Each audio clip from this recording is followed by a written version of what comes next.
Neil Armstrong is the first person to step foot on moon, but he also has a much lesser known record when it comes to spaceflight.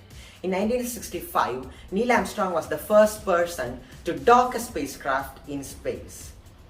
If two spacecrafts come close enough in space, we call that a space rendezvous. But if two spacecrafts have mechanical contact in space, we call that a docking. Docking have been performed more than hundreds of times in space. In fact, the Apollo programs conducted docking in lunar orbit, and the Chang'e program by China conducted robotic docking in lunar orbit. So, how does this docking work? So, in order to understand how docking works, let's take the example of a Soyuz spacecraft. A Soyuz spacecraft is used to transfer astronauts from Earth to the International Space Station and back. So, let's see how Soyuz spacecraft does this. First, the Soyuz spacecraft achieves a small circular orbit that's only 230 km high. The ISS is above 420 km high. But at this point, the spacecraft will fire its engines to increase the speed of the spacecraft. If you increase the speed of such a spacecraft in this orbit, you will make the orbit much more elliptical. So you'll continue traveling in the elliptical orbit until you get to this point. At this point, you'll fire your engines again and the elliptical orbit will turn into a circular high orbit. This method, where we use engine burns at the right places to increase our altitude, is known as a Homans transfer. So using Homans transfer, we match our orbit with that of the International Space Station. The final Homans transfer burn should be chosen such that when the burn happens, the orbit of the Soyuz and the space station will be the same with only a 100-meter difference. So how do you correct this 100-meter difference? We use the reaction control thrusters aboard a Soyuz spacecraft in order to do that. So using the reaction control thrusters, the Soyuz spacecraft will maneuver to one of the docking ports of the International Space Station and will successfully dock.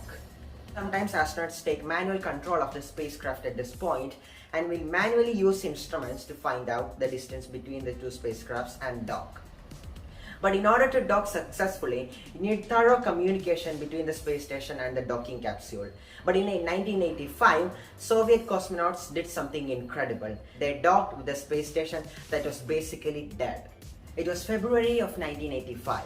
The Salyut 7, which was a Soviet space station at that time, was in orbit in autopilot mode, waiting for the next crew to arrive.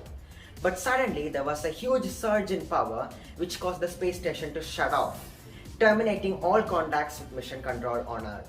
The Soviets decided to send a crew to the space station to try and repair the space station. But they had a problem. The space station was essentially dead.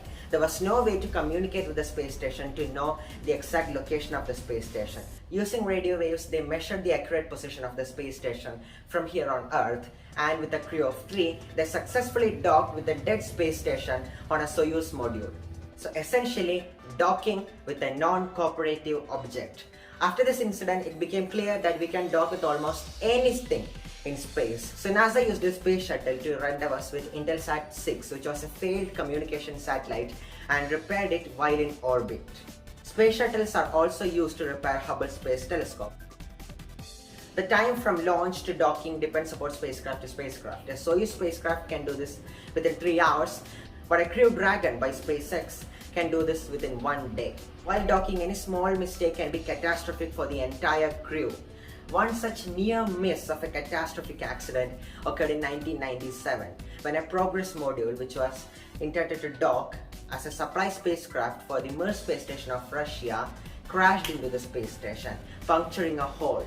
The air in the space station was rapidly escaping into outer space. The astronauts hurried to close the Spectre module. The Spectre module was the module in which the leak happened. Thankfully, no one was hurt, but a lot was learned from this near miss. The International Space Station is a collaboration of many agencies. Now this means that more than one type of vehicle is meant to dock with the International Space Station. The docking port of different spacecraft is different. So adapters are used so that any spacecraft can dock with the International Space Station. These adapters are slightly slanted.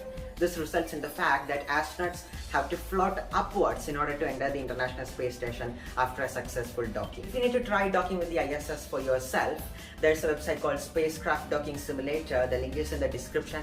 You can go try it out yourself. It's incredible to think that such a complex procedure is done more than 100 times in space. Thanks for watching.